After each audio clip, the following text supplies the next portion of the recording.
Hello, everyone. We'll be getting Luis in very, very, very soon.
Hello. Hey, what's up, brother? How are you doing? You good? Good, good. Thank you so much for joining me. I really appreciate it. Nah, man. Right. So we'll jump right into it. We are live at the moment. So for those who are just joining, I am joined today by the welterweight and lightweight bare knuckle boxing champion, pound for pound #1 in the world, Luis Baboon Palomino. Again, thank you so much for joining me. It's an absolute pleasure. Um, jump right into it. How I normally start these, very simple. How did you get started in combat sports? For combat sports, talking about about 18 years back. Well, even earlier than that. At the age of 10, I did boxing. And I started boxing in California. I boxed from age of 10 to 13. Then, long story, making it short, my father goes to prison. We come to Florida, and in Florida, like a whole lot of street fighting, bare knuckle fighting, if you will, in the streets. And then I ended up getting into capoeira, Brazilian martial arts, and that took me to MMA. So I did MMA at the age of 26. I went pro with 0 amateur fights. I just went in there and just started swinging, fighting at 170 pounds, weighing probably like 167 with no idea about weight cutting, no idea that I was fighting people that are coming down from 200 pounds. And I won my first 3 fights, like right off the bat. First fight was like minute 23 seconds, second fight 25-second knockouts. Third fight was against Jeremy Stevens, who later on went to fight in the UFC at 185 pounds. So that was 6'3", 185-pound fighter in the UFC. So these are the kind of fights that I was getting into without knowing. Then with time, I retired from MMA and got into the bare knuckle world. Yeah. When was it then you first started learning about sort of weight cutting and really taking it sort of seriously in that manner? So I did those first 3 fights, 3-0, and then I lost my first fight. I didn't want to listen to the coaches. I did 3 fights in 1 year, and I was let's do another one, and I jumped in there again.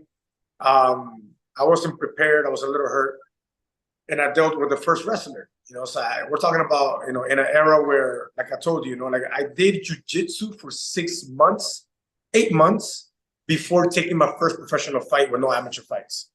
So I really had no idea what I was getting into, right? So then I met the first wrestler. I forgot his name.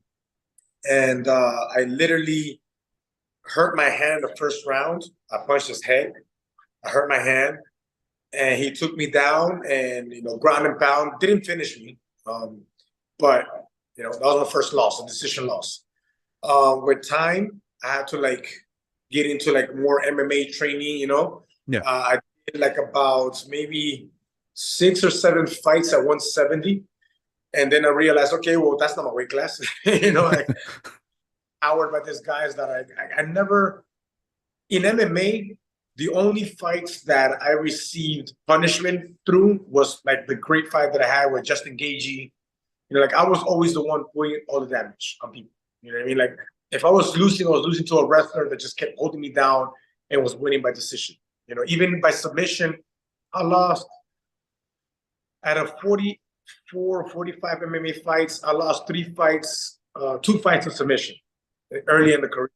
And after that, 1 fight was in a Bellator tournament, and I got caught with a Peruvian necktie. So that was a humiliating fight of my life. So I said, okay, well, I made a promise to myself, and I said, I'll never lose via submission ever again. I never did. Never again did I lose by submission. So my jiu-jitsu was really very, very high level jiu-jitsu, but it didn't match my style of MMA because I was a killer. I wanted to trade with you, and I didn't emphasize on the wrestling. I emphasized on the jiu-jitsu. I was really good at it, but when it comes down to MMA, it's called cage control, right? It doesn't matter how good you are. Doesn't matter that you're not getting damaged from the bottom. You're on the bottom. And if you're on the bottom, you know what I mean? So, that kept happening. I would win some fights and I would lose and I would win. And, I fought. Another thing is I have no management. So I literally fought everybody and anybody that put in front of me. Masvidal, Yves Edwards, you name it. JC Cavalcante, I fought the who's who's, back in those, nobody wanted to face those guys. You know what I mean? So I think I did very well. I collected 4 titles that you can see back here. The 4 bottom titles are, 2 of them in the featherweight division and 2 of them in the lightweight division in 4 different organizations. So I just started collecting belts in every organization. But I didn't have a manager to take care of my record. So every time I would win, I'd make a loss. The whole UFC talk was but he wins, and he loses. Or the other thing was, that I was illegal for 31 years in this country. So in my head, it just wasn't a possibility that I can go to UFC. Because if UFC called me, which they did, when I was in a CFA, I was a champion for CFA, would be that belt up there. I had a 4-5 win streak, and I was beating the best guys in Florida, and they called me to fight, and I had to say no because so I go and they call me and you got to fight in Brazil, you got to fight in Mexico. What do I say? Yeah, I can't go over there because if I go over there, stuck over there, I can't go back to the country.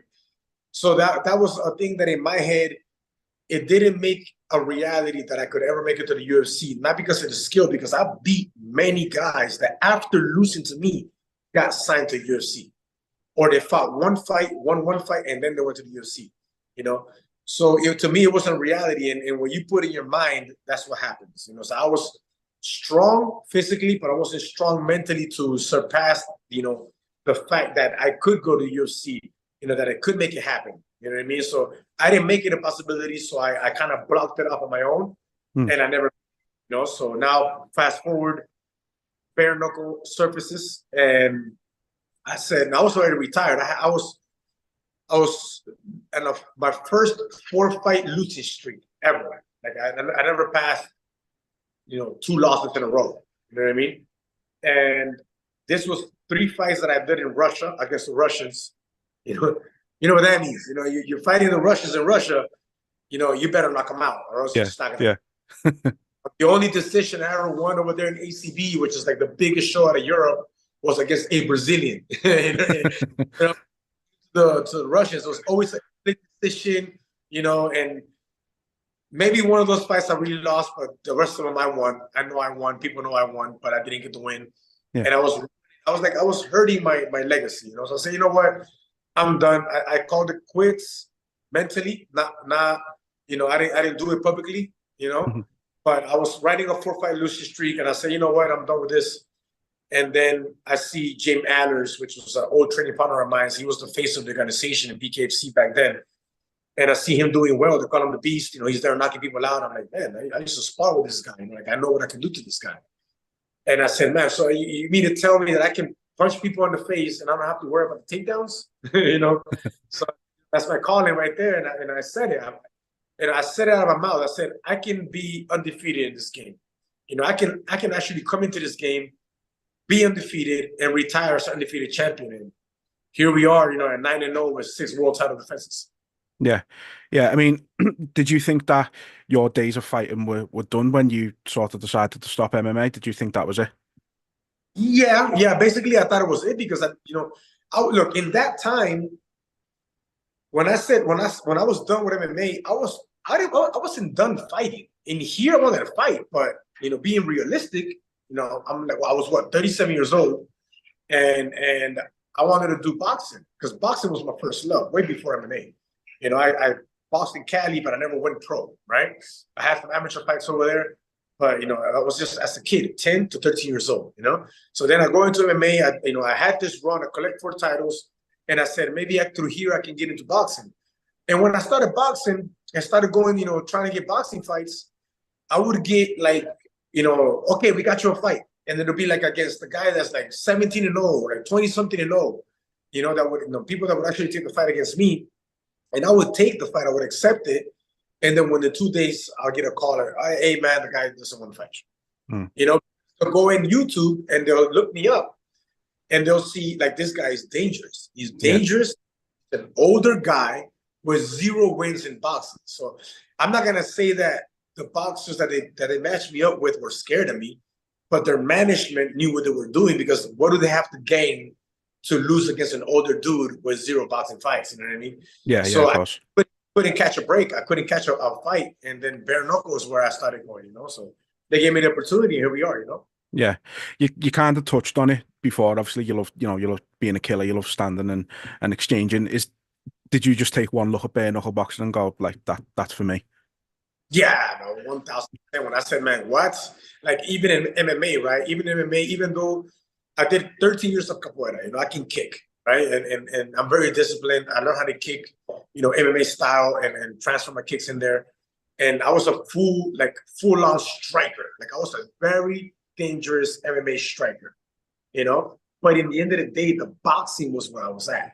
Like, my knockout power, you know, my ability to move my head and combine. That was my style, you know. It was mostly based on boxing, you know. And I was just dirty, you know. I was like wild, like a wild animal, a wild baboon, if you will, right? And with time, you know, training with Eric Castaños El Tigre, you know, he's a 5-time kickboxing world champion that has made many boxers like Dortico, you know, El Doctor Knockout, that do this like 28-1, I think it is, with like 23 knockouts. Like, he's made many boxers, you know. So I've been working with him for like now going on 8 years, and he like literally polished my boxing. You know, he took me to another level. We couldn't get no boxing fights, but we said in bare knuckle, we're gonna make it happen, and we did. You know, we were here now. You know. Yeah. What would you say? Obviously, besides the sort of not worrying about takedowns, but what are the sort of main differences between your camps now in bare knuckle boxing compared to sort of MMA? Are they easier on your body? Way easier. So that's another thing, right? You know, I'm at a point in my life where my worst enemy is time, right? It's time that I'm running up against. I'm not worried about the opponents that are coming up. I'm not worried about the opponents that are active right now. You know, I'm not even worried about time, to be honest with you, because I take care of myself, but I am battling against time. Mhm. You know, I'm over here at 43 years old. You know what I mean? And at 43 years young, I feel great because of the way I take care of my body. You know, my house, like I have the peaceful environment I never had in my past. When I was in the MMA round, I was like all over the place. You know, Mm. I had a very bad relationship with my ex-wife. You know, raising my son was tough. You know, single father life. You know, but Mhm. now I have a perfect partner at home. You know, she's like on point with me when it comes to like nutrition, rest, peace of mind. Like the partner I never had, I have it now. You know, so Yeah. those are the accolades that I have right now that have brought me to the situation right now. So that right there, it speaks for itself when it comes to talking about age and how you age in the sport, you know. But other than that, man, I just feel great at my age. I feel really good, you know, at what I'm doing, how I'm evolving. You know, I'm still learning. So that's one of the other things that I can tell you from most of the fighters that I've met, you know, throughout my career, is some fighters can just become uncoachable, you know, Mm. because they just keep learning, or they have this thing where like they think they know it all. And I'm a student, man. I'm always going to be a student. You know, I'm always willing to learn. I always want to learn, and I always want to improve something. So as long as I keep playing my cards like that, I'll be undefeated until I retire. Yeah, absolutely. And you don't look a day over 21, by the way. So right now, as we sit here, you're the best bare knuckle boxer on the planet. You're pound for pound number one. Are you surprised a little that you how well you've actually adapted to the sport and just how you seem to just take to it so easily? Yeah, I mean, you know, I am surprised, and at the same time, it's familiar because growing up, like I told you, I grew up fighting in the street, man. You know, like every single knockout, every single knuckle right here, they all have a tooth with a different story, and that's before bare knuckle boxing. Mm. There was no mouthpiece. There's no mouthpiece to. So I literally grew up in Miami in a time of gang activity. Like when you came to Florida 26, 27 years ago, this was gang activity left and right. Like I have to fight a lot. I never joined the gang. So that only made me more prone to fighting because I didn't have a group of people backing me up. You know, Mm. I ended up picking up respect along the way, and people left me alone. But I had to like earn that respect, fighting in the street. So I have that fighter inside me, you know, that animal instinct. I have that. And then I got polished in boxing. So I have the best of both worlds. And I think that's what has us right now where we are. Yeah. In bare knuckle boxing, you are, or in BKFC rather, you're a history maker, first ever champ, as it were, first ever double weight class champion. Um, what does that accolade mean to you? But that means a great deal to me, man. I mean, look, at this point, every fight that I take is a new broken record. Nobody in BKFC history ever reached 8-0. I'm 9-0.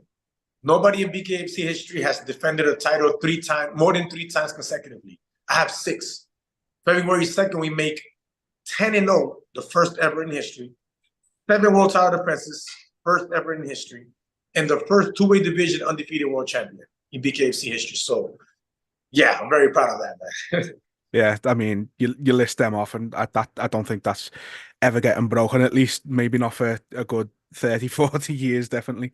Um, right now, I feel like bare knuckle boxing, it's in a really good place. I think the the stigma of it is starting to leave. I think a lot of people are looking at it in a better light. How much have you seen the sport grow since you've been involved in it? Oh man, a whole lot. It's blown up. It's blown up.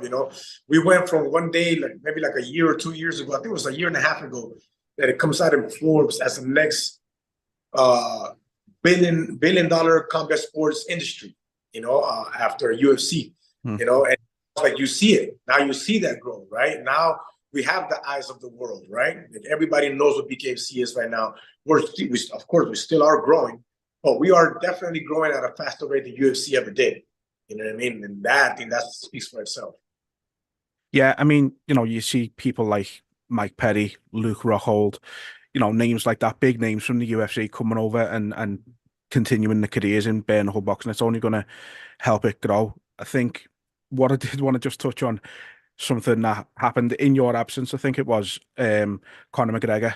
He obviously had a face-to-face with Mike Perry holding a bare knuckle FC championship belt. You didn't take too kindly to that, did you? I mean, it's thanks to these former UFC fighters that are coming in that BKFC is growing at its rate. So Mm. so it's got to be some sort of respect put towards that, right? Because if it wasn't for the Luke Rockholds, Eddie Alvarez, you name it, even Michael Venom Page, all those things that have come in and represented the sport with their following, then we wouldn't have this eyes on it, right? Mike Perry himself, Conor McGregor stepping into our square circle, it brings even more eyes because you know how many eyes he got on him, right? Mm. Now, wearing my belt, and talking about this, doing his thing, like hey, I mean, he's his own character. I think he's gonna do what he's gonna do, and that's why he sells the way he sells. But before putting on that belt, man, you need to face somebody like me. If you're gonna anybody in BKFC, and this is the thing about McGregor, right? Is that he won't shy away from the best. That's one thing about McGregor. People can talk whatever they want to talk about him, but at least he will not shy away from fighting the best, right? And I am the best. I'm the pound for pound. So if he was to ever want to step in here, it should be against me. Yeah. So just to confirm, if Conor McGregor ever did sign on the dotted line with BKFC, you're the man he's got to look to. 1000%. I love it. So reading about yourself, one thing I noticed, quite a lot of your fights, you tend to throw less than your opponent does. You're more precise with your shots. What gives you that edge, do you think, to be able to pick and choose your shots as opposed to what your opponents are doing? If you see some of my fights, right, there's been fights where I've gone wild, right? And I bring the baboon out, right? I go wild, and I do my thing because I'm always going to look to be inside an exciting fight, and I'm always going to look for a knockout. But we got to be realistic here, right? I've already had my run at MMA, and I made many mistakes that I'm not willing to make today because this is my last run at anything in the sense of making money. You know what I mean? In the combat sports world, right? So when I come to pick and choose my shots, it's normally against somebody that's not really coming after me. So like if you see like the fight with Jim Adams, for example, 43 seconds, he was out, a couple other guys that came at me. If you're coming to fight me, I'm gonna come to fight you because I want to knock you out. But if you're coming trying to do a point fight, then I gotta box you. I have to box you. I can't be blamed, right? Which has happened for a fight that is not turning out to be what you may want to see. Like if I'm the only one fighting in there, I'm the champion. You're the challenger. The challenger has to bring the fight to the champion and not the other way. You know what I mean? So what I have to do is I have to protect my record. You know what I'm saying? I have to protect my record until I get a fight. Like Mike Perry has gotten a fight. Like Eddie Alvarez has got it. Like until I get those fights where this is involved, hey, let's put it all up in there, right? Because I think I've earned that and I deserve that, right? Yeah. But now, to be correct, right? When I go out, I want to finish the fight and I want to put on a show. But the fighter has to be willing to come in and fight me. You know what I'm saying? If the fighter comes on like box me, then I have to box him too. Because I'm not going to go and run into a punch just for the fans. I've done that before. You know what I mean? And then, you lose the fight and then what happens? Your market drop. Yeah. And the fighter wasn't somebody that I got paid from. Now in this fight, we have Austin Trout. Austin Trout is a two-time former WBA world champion. I don't think he's coming in with any fear in here. He displayed a good fight against Diego Sanchez. You know, I'm looking to knock Austin Trout out. I'm looking to put on a show with Austin Trout. I'm just hoping that Austin Trout is going to back up his words and he's coming to put on a show with me. You know, it can't be done for one side only. Yeah.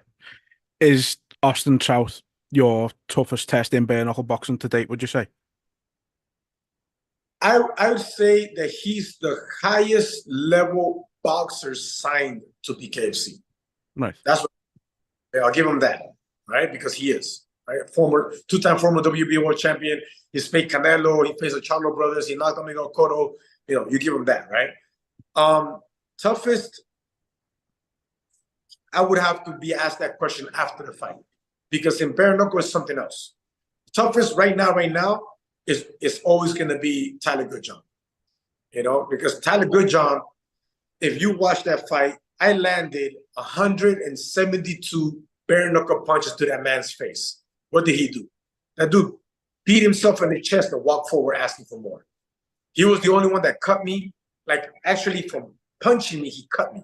Not from a little headbutt or an accident. Like, punching me, he actually cut me. He was the first one to cut me. You know what I mean? Like, he brought a fight to me, even though I outstriked him, but it was a hell of a fight. It was a very high-level bare-knuckle boxing fight. Yeah. You know what I mean? Entertaining. It was fun. I couldn't finish him. The dude is like, as we get to the fourth and fifth round, he just kept growing on me. It was crazy. Normally, people just go down after that, you know? So, toughest until this day, Tyler Goodjohn. For me to answer about Trout, it has to be after the fight. Fair. I respect that. So, you've recently, last year, underwent surgery to correct a few issues. Managed to get through 3 surgeries in one sitting. How important was that and good for you to get those issues taken care of in one go? So we're talking about, in that time I was at 8-0, 8 fights in bare knuckle, and I only had 1 fracture. I have fractured this knuckle here in that last fight before the night. And this knuckle here was already damaged from the previous fights to the point where I couldn't pop my jab the way that I popped my jab in the first 6-7 fights. Right. You know? So it was starting to become something chronic, you know, like a chronic injury where it'll puff up and double in size within 1 round, 2 rounds. So to answer your question, we fixed that. That was a great, like a success. I actually thought that wasn't going to heal the way that the shoulder healed, right? I was more worried about the knuckle and the shoulder. So in my last fight, when I fought James Lilly, how I told you, right before that fight, I had fractured this knuckle. And before the fight, or 2 weeks before the fight, I hit an uppercut on somebody's elbow and I hurt the same exact knuckle. So if you watch the Lilly fight, I literally fought on 1 arm. I fought on the left arm. Like, I threw this hand maybe like 20 times in the 5 rounds. You know, I couldn't really utilize the hand, you know. The knuckle was hurting too much. I was scared to throw it. I would throw it because I had to throw it, but I couldn't really throw it. You know what I mean? So I ended up tearing the labrum. I had a partial tear of the labrum, and I completely destroyed that knuckle because I did a whole fight in that arm. And then I had what I call the toe of hell, which was, apart from my right knee, it was the major reason why I retired from MMA. I couldn't wrestle no more. I couldn't grapple, you know, because of the knee and the toe. I have a toe that had bone fragments stuck inside the joint of my toe. So every step that I took for the last 5 years, it was painful. Like, until I started limping. Right before my last fight, I started limping, you know? So once I got this torn, and I said, you know what, man? I spoke to my doctor, Dr. Badia, and I spoke to him and said, hey, doc, look, can we do the shoulder and the knuckle in the same day? You know? And he was like, yes, I can. You know, he's a hand specialist, and he does shoulder surgeries as well.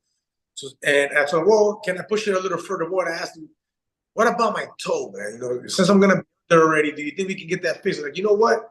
I have a colleague named Dr. Caban that, you know, we've worked together before. So, yes, we can do it. Like, what? I said, okay.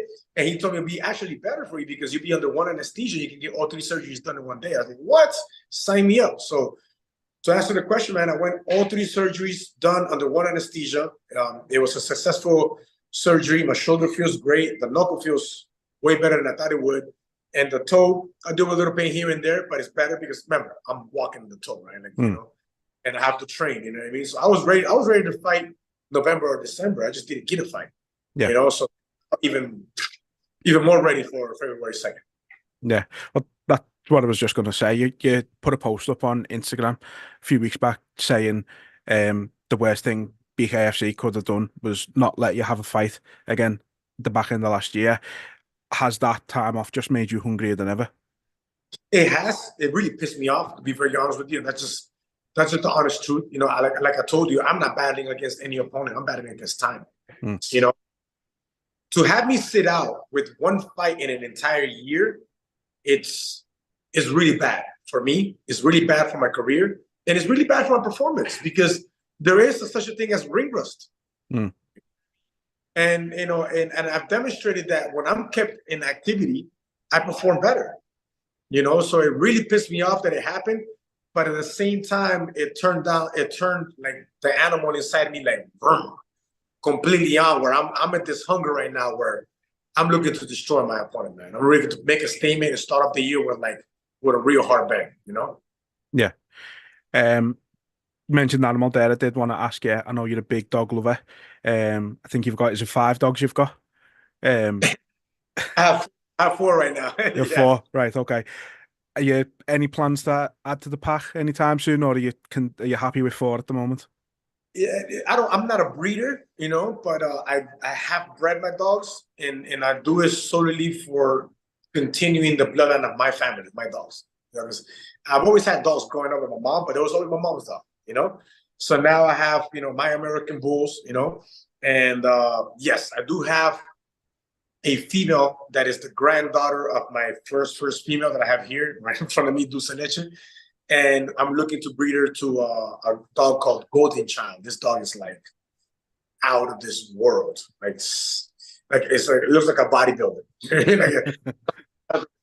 So I want to keep the line going, you know. So yes, in the future we do want another one, you know. Yeah. And I will sell, of course, the dogs, but I don't sell my dogs to breeders, for example, not to put nobody down, you know. I'd rather sell them to a family that really wants a companion in the house, that I know that my dog's gonna have like that family love type life. So that's, you know, that's the way that if not, I'll keep them all. You know? But I'm doing the breeding thing, and my wife was just like laughing at me like, you can't breed. You want to keep all the dogs. Like, how are you gonna breed? We can't keep them all. You know, like, you're horrible at this. And like, yeah, but yeah, I knew that breeding wasn't for me. Yeah. So like you mentioned, February 2nd, Austin Trout. You said you're looking to put on a performance. What's your mindset going into the fight at the moment, right now? Man, we're so ready for everything that he has to bring. You know, we're ready to make this a very dirty and ugly fight. This is just not a boxing match, man. You know, and this is, you know, just the other day, I think it was the day before yesterday, he did a pose, or BKFC did a pose, and he did this comment there, right? Oh no, it was, yeah, the BKFC posted his interview, right? Where he's like, you know, Palomino, Palomino's not the baddest or hardest fighter I've ever faced, you know, because, you know, like I said, he's faced some really high names in boxing, right? Yeah. And but I am the biggest name that he's faced, and I'm like, I have to reply to that one, you know, like, brother, you must forget, you know, you're thinking that bare knuckle is the only place where I fought, like, you know, like, I'm a 4-time MMA world champion, brother. Like, I fought the who's. I fought far more dangerous man than you ever faced. You faced boxers, which, great, very high level boxers. But when you talk about dangerous man, I boxed with 4-ounce gloves, man, elbows, knees, you know, like submission. Like, you want about facing danger? I faced it. Like, you're not bringing nothing new to me. This is not a boxing fight, man. This is a bare knuckle boxing fight. You know what I mean? This is a complete different sport. I can clinch that head. I can drive this knuckles to your face. Like, even though you have a great record and you are the highest level boxer signed to the company, and you are the highest level boxer that I'm facing today in bare knuckle boxing, you're just a boxer, and there's no gloves here. There's just no gloves here. There's no filling out process. There's no 10, 12, 3-minute rounds. It's only 5 2-minute rounds. It's going to be a dogfight. It's going to be a real ugly dogfight. You know what I mean? I don't know if he's ready for all that. You know, in this world, he's 1-0. I'm 9-0. I'm the emperor here. You know what I mean? So, yeah, good luck with that. It's your kingdom. He's just a visitor. Say it again? It's your kingdom. He's just a visitor. Exactly. Well, that was everything I have for you, Luis. Again, I want to thank you for taking the time out of your day to join me today, and can't wait to see you in action. I'm really looking forward to the fight. It's going to be, as you said, a dogfight. Yes, sir. You got it, buddy. Thanks for your time. Take it easy. All right, take care, man.